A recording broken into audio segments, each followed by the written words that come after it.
ஹே, நான் ஒரு ஸ்டோரி சொல்லவா? எஸ் எஸ், சொல்லு பாப்போம். ஒரு நண்டு பீச் ஓரமாக வாக்கிங் போயிட்டு இருந்துச்சான். அப்படி போயிட்டு இருக்கும்போது கடலோட அலைகள் வந்து அதோட ஃபுட் பிரிண்ட்ஸை அழைச்சிருச்சான். அதுக்கு நண்டு கோச்சிக்கிட்டு, நீலாம் ஒரு ஃப்ரெண்டா அப்படின்னு கேட்டுச்சான். அப்புறம் என்னாச்சு? அதுக்கு கடல் சொன்னிச்சான், நண்பா, நீ ரொம்ப சின்னவன், நான் ரொம்ப பெரியவன். ஸோ பின்னாடி வர ஒரு ஆபத்தை இந்த ஃபுட் பிரிண்ட்ஸை அழைச்சி நான் உன்னை காப்பாற்றலாம் இல்லையா? ஸோ அதுக்காக தான். எஸ், கடல் சொன்னது கரெக்ட் தானே? Yes. So moral of the story என்னன்னு தெரியுதா? ஒருத்தவங்களோட ஆக்ஷன்ஸ் நம்மளுக்கு தப்பாக தெரிஞ்சாலும் அவங்களோட இன்டென்ஷன்ஸ் கரெக்டாக இருக்கலாம், பியூராக இருக்கலாம்.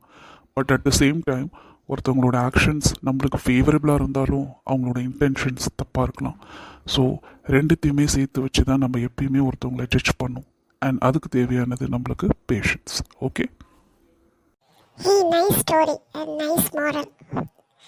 I'll follow it.